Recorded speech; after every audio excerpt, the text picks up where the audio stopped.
Welcome to Movie Magic. I'm your host, King Crusoe. You can call me KC, and today we're talking about the Odyssey, the new Christopher Nolan film. Basically, my general thoughts and impressions of the movie. This is not a scripted video, although it probably should be, but, for the purposes of getting a review out pretty soon, I'm going to do this off the cuff, like I have my last handful of movie reviews at this point, and I've had a good time with that, so let's talk about the Odyssey. I think that this review is probably going to be not like controversial per se, but there's going to be like a lot of people who are mad at me for liking it, and also people who might get mad at me for not finding it a masterpiece, because I think this is a very good movie, actually, and going into it with preconceived notions of it being bad is silly, quite frankly, and also choosing to not watch it because of those preconceived notions is also very silly,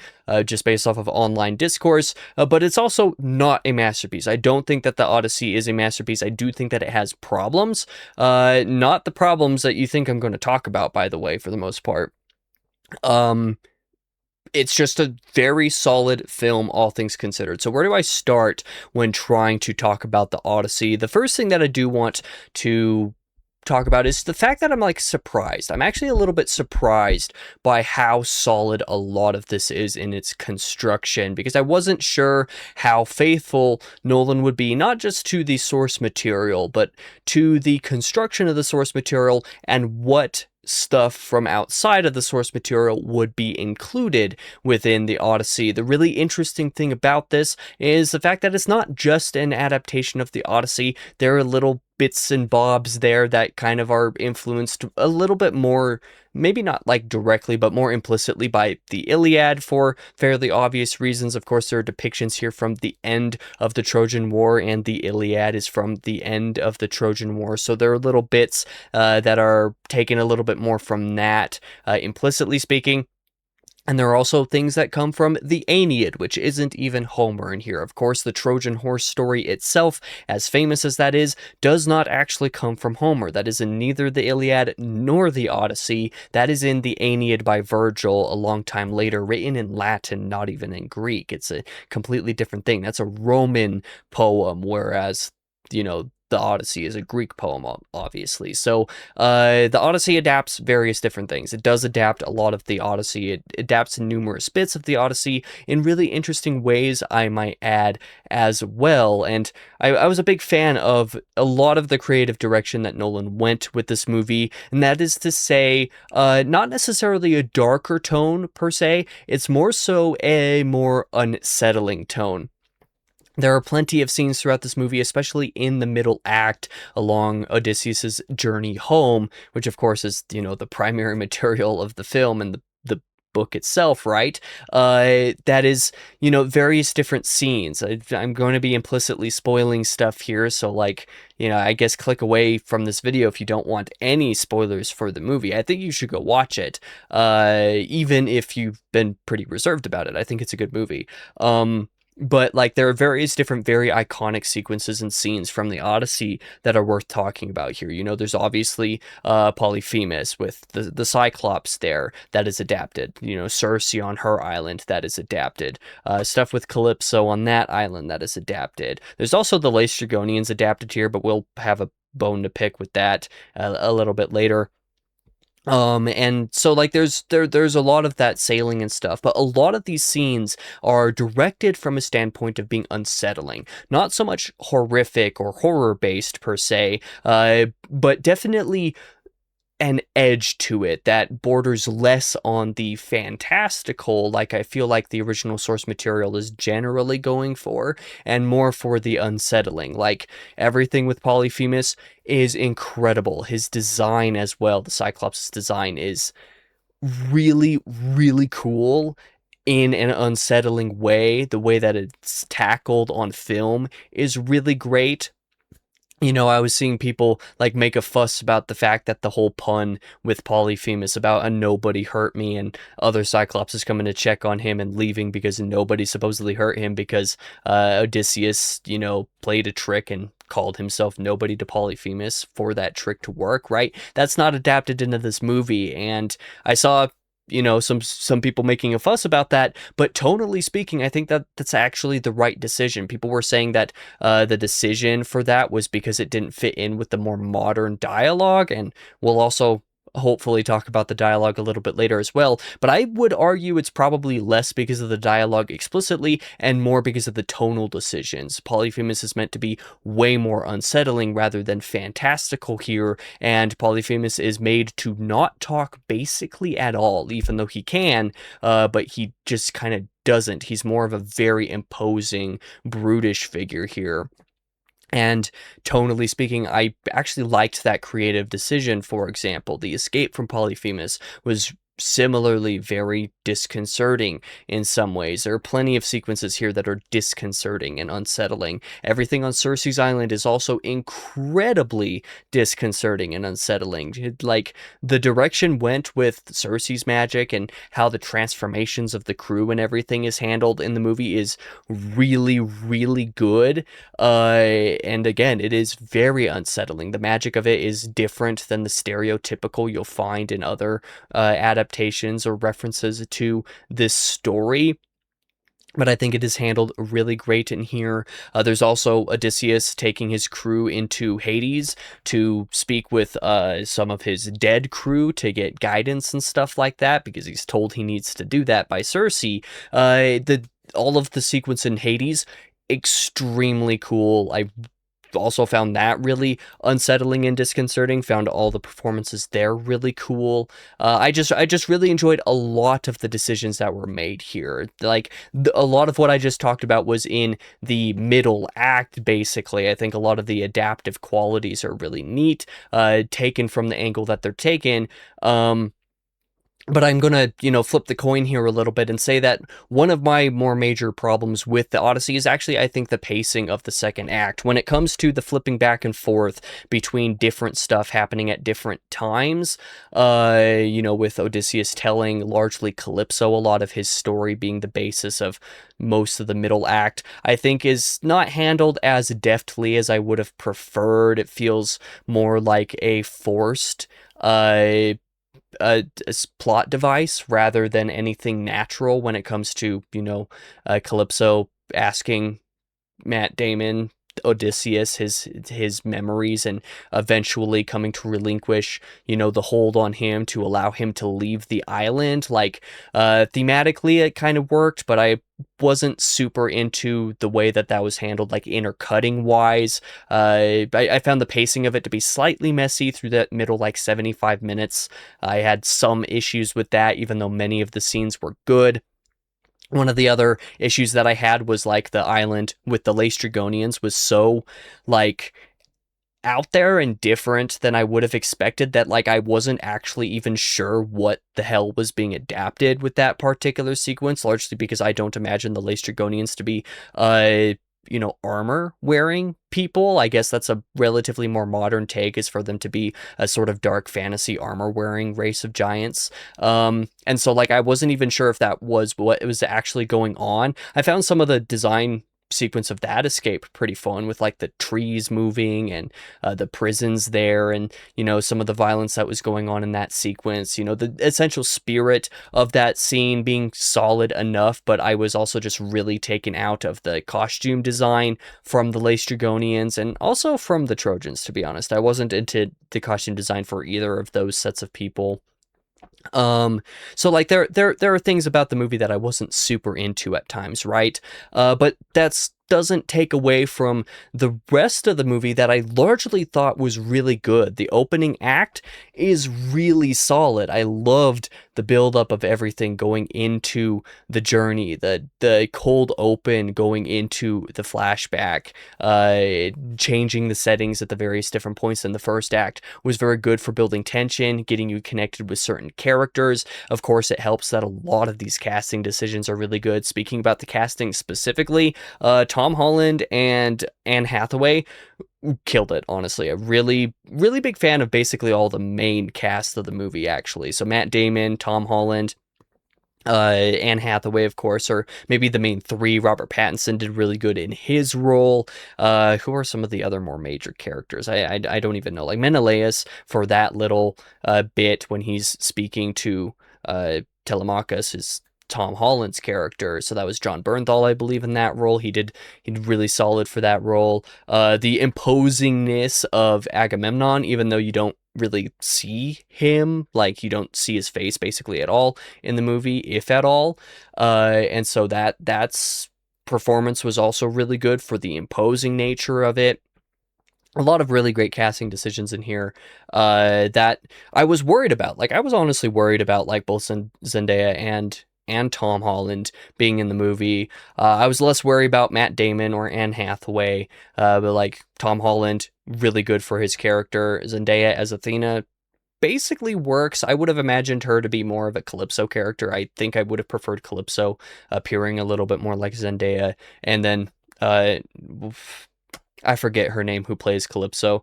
Forgive me, for whatever reason it's slipping my mind. I almost would imagine her more as Athena. So like there are also some casting decisions that are a little bit less relevant. We'll talk about some others a little bit later, but like in general, the first act was incredible. No small part because of these performances from Matt, from Anne, from Tom. There's some other minor characters there as well. There's a one blind character in the movie who has performed really well. I have no idea who did that. I didn't look. Sorry. Really solid opening act, really big fan of that. And then I was also a really big fan of the final act. You know, I will talk a little bit more about the climax when that's slightly more relevant. But the final act I was also a really big fan of, especially thematically. We'll again also talk about the themes a little bit later.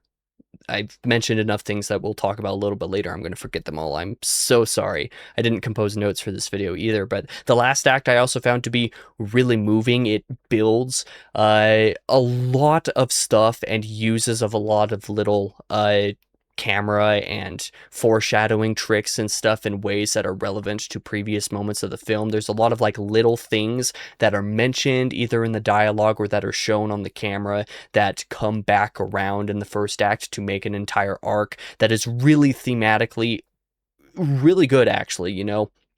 And I think takes an implicit theme of the poem and takes it to an actual, you know, a next level that makes sense. The thematic work of the entire film is basically the law of Zeus. You know, it's not just, ironically enough, I haven't seen enough, you know, interviews from other people to really say one way or the other, but I get the impression that a lot of people are going to misunderstand the message of this movie, maybe even Nolan himself, ironically enough, by how you should be welcoming and respectful of strangers, but the core ideal of the movie is also saying that those strangers need to be respectful of you as well, and the minute that they don't, they deserve everything that's coming to them.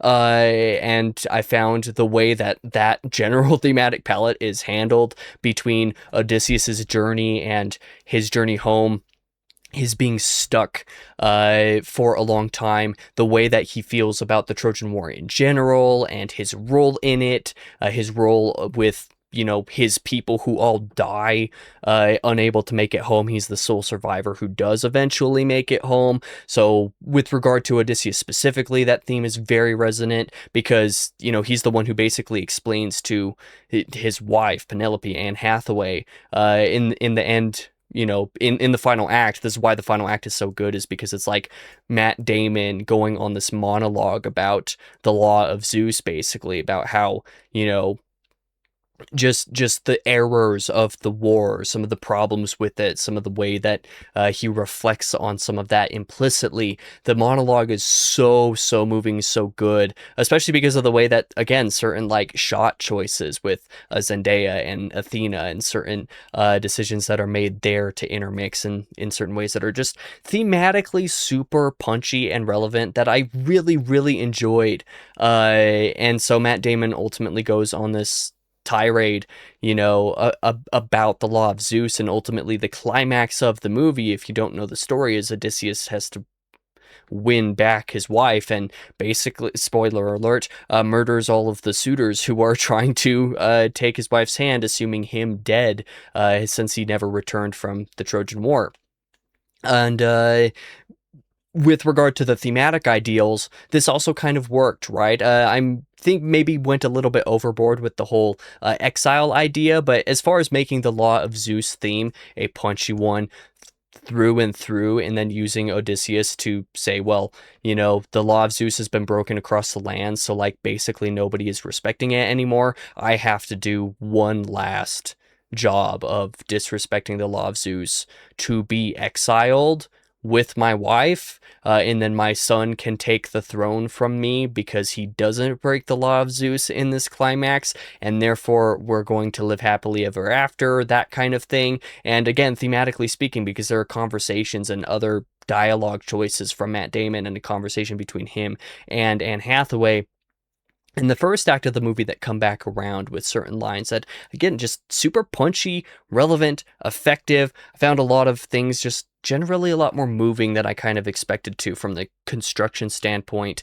So even though I think like the middle 75 minutes, a lot of that second act basically, which is like 15,000 different acts in the middle of it, to be slightly messy in the pacing and in the cutting back and forth between certain things, I was a little bit uncertain about some of those decisions, but the opening act is incredible. The last act is really good, except for the climax. The climax is okay. But again, we're going to be talking still more technical spoilers for this as well. I do have one major problem. Like, my most major problem with the Odyssey is that it does not have basically any blood at all. If you take away some of the expletives from this movie, just a handful of expletives, you have a movie that is PG-13, no question about it. Like, not even a sliver of a doubt that this movie would only be rated PG-13 if you took out some of the expletives.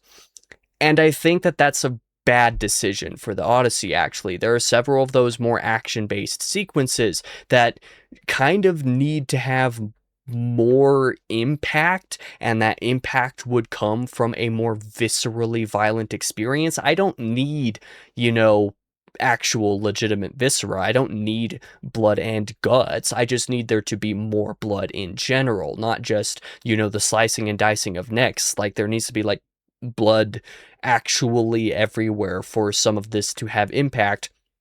And this is nowhere is this less true than in the climax of the movie, because of Odysseus having to murder all of the suitors. First of all, he doesn't actually murder all of the suitors in the climax, and although it is a pretty fun action combat set piece, the fact that not all of them are murdered is not my favorite decision. I would have preferred, like, okay, to be fair, I don't remember if in the Odyssey itself, if everybody is actually killed. I feel like I remember everybody being killed because it's a freaking bloodbath in the poem. So if I'm wrong about that, I apologize, but I wish there was more death in the final sequence here of this movie. And again, for that to have the impact of, just the sheer violence of it, the sheer violence that Odysseus has to commit for the honor of his wife, basically, in this moment, there needed to be a lot more blood. And because there's essentially no blood in this movie, like, the freaking Young Washington from Angel Studios has more blood than the Odyssey does. Like, that is, I'm 99% certain that's not an exaggeration. So this movie is very, very tame where the violence is concerned, so a lot of the action set pieces and violence were slightly disappointing to me because of that. So, that's something worth noting. But I did enjoy a lot of the movie, and I did find it really impactful in a lot of ways, thematically most especially, and I liked a lot of the performances. And to speak about a couple of the more controversial casting decisions more specifically, I think that, oh man, what's her name? I'm so sorry. Lupita Nyong'o? I either misremembered that name or mispronounced it, or both, so I apologize. But the actress for Helen of Troy, and also Clytemnestra, is an interesting casting decision, because I think people actually made a bigger stink about this than they needed to for two reasons. One of those, and this is going to probably sound bad, so I apologize, but the idea of Helen of Troy being the most beautiful woman to have ever lived, like mythologically, as far as the legendary aspect goes, I think is less important for this film in the first place. But there's also something to be said for somebody being extremely beautiful in a way that is different from everybody else. So Lupita Nyong'o is frankly the darkest performer in the cast here. She is not just black, she's the most of any other character within this cast, and in that way she kind of stands out from everybody else. So being beautiful in that somewhat different sense, I inclined to use the word exotic, even though that definitely is going to sound bad in this context. I apologize for how it sounds, but in that sense, being beautiful in a different way than the broader majority of the cast is a decision that kind of makes sense, or would make sense if that was the intent behind it. But I don't think that that's actually the intent behind it. For example, this movie actually makes the point that the Trojan War being set upon because of Helen, because of the most beautiful woman in the world, is an excuse and not actually the reason for the war. That the reason for the war is more politically motivated from the Greeks, that the Greeks want to have control of certain more areas of trade and the general region in ways that, you know, Helen of Troy leaving and being taken to Troy is an excuse. Going to get her back is the excuse to start the war, when the war is really for other reasons. And this is also kind of underscored. Would underscored be the proper term here? This is also emphasized by the fact that the actress for Helen doesn't just play Helen. Helen is also the twin sister in this interpretation of the story of Clytemnestra. So this exceptional, unique beauty isn't even the point of that character. It's just an excuse. So in that sense, I think that casting is fine. Actually, it's not a major part of the movie. In fact, like, she's only on screen for, frankly, a handful of minutes, a half dozen minutes or something like that. So like, it's not really that important to the movie, all things considered. So that's fine. And also Paige and that character, what's the character's name? Sinon or something like that. Fine. Honestly, totally fine. Really. It's not offensive one way or the other. And I think if anybody is offended one way or the other, you're just kind of being a little silly. You might say that, like, it doesn't make a whole ton of sense. For example, when you compare Paige's like appearance in the film compared to a younger version of the same character, doesn't look anywhere near the same, which is odd, compared to, say, Robert Pattinson's character, who also has a younger version appear briefly in the movie, who looks very similar to Robert Pattinson. Paige doesn't have a double here that looks similar enough for that to make sense, so it feels a little bit strange in some sense.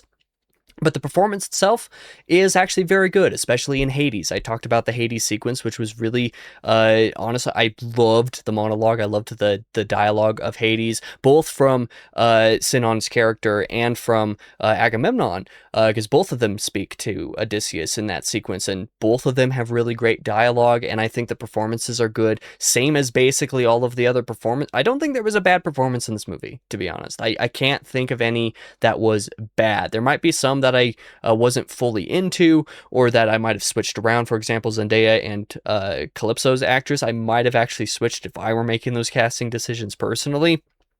But I don't think there was any bad casting in the sense of, like, the performances didn't make up for it. Like Tom Holland, I was worried about being in the movie, but he really did a great job, in my opinion. So, you know, that's my take on some of those subjects. Is there anything else about the movie that I am forgetting to talk about? I know there were some things that I said I would mention later that I probably haven't yet, but I forget what they are at this point. So I think I basically talked about most of the things that I want to. The Odyssey is a solid movie. I gave this 4 stars on, well, I haven't actually rated it on Letterboxd yet, but when I briefly reviewed it for my friends, I basically just said, I don't know what to say about this yet, so I'll make a full video for Monday. That's what I'm doing right now, but I gave it 4 stars at the time, and I think I stand by that rating, actually, because I don't think it stands above in enough categories, or rather it has enough things that hold it back from being a proper masterpiece. Like I said, the middle 75 minutes having some certain pacing issues. I find a lot of the action, especially the climax, not having basically any blood, to be actually a very distracting thing. And then, of course, like one other minor point, actually, that people talk about is the dialogue, the modernization of the dialogue. I don't think it's that bad, actually. You know, it's pretty distracting very early on in the first act of the movie. Mostly when it's Tom Holland and Robert Pattinson talking to each other, when dad is used like 50 times in 5 seconds, it feels like. That's when it's distracting. But once you get past the first like 10, 15 minutes of the movie, I didn't find any of the quote unquote modernization of the dialogue to be distracting or to take me out of it. I think that that particular criticism is either being overblown by viewers who probably haven't watched the movie, to be honest, and especially by people who were criticizing this before the movie ever came out. I don't think that this was necessarily that bad of a thing. To be fair, I think it would have been better if the dialogue wasn't as modernized, but I don't think that that particular thing actually detracts from the experience enough. You know, knowledge is knowing that Mel Gibson would have made a better Odyssey with regards to historicity and, you know, authenticity and whatnot. But wisdom is knowing that Nolan still made a great movie here, right? So that's basically my take. I think there might be another point or two that I forgot to discuss here, but that's I think basically everything I want to say. I enjoyed this movie a lot. It's not a masterpiece, but anybody who's saying it's garbage, well, I mean, you're allowed to not like the movie, quite frankly, but I think that the vast majority of people making this out to be garbage before it ever released are being incredibly uncharitable. I went into this as objectively as I could, just like, I'm here to hopefully have a good time. Let's see what happens, and I enjoyed myself. Like I said, I still don't think it's a masterpiece, but I enjoyed myself a lot, so that is my basic take on the Odyssey. So if you have takes on this film, you can go ahead and shout it out in the comments below. I have a feeling that if this video gets picked up in the algorithm, that it may be a relatively controversial comment section, relatively speaking, to my channels. So we'll see what happens. But if you're interested in commenting below, go ahead and do so. For now, I have been your host, King Crusoe. You can call me KC. Thank you for watching this video, and I hope to see you guys in the next one.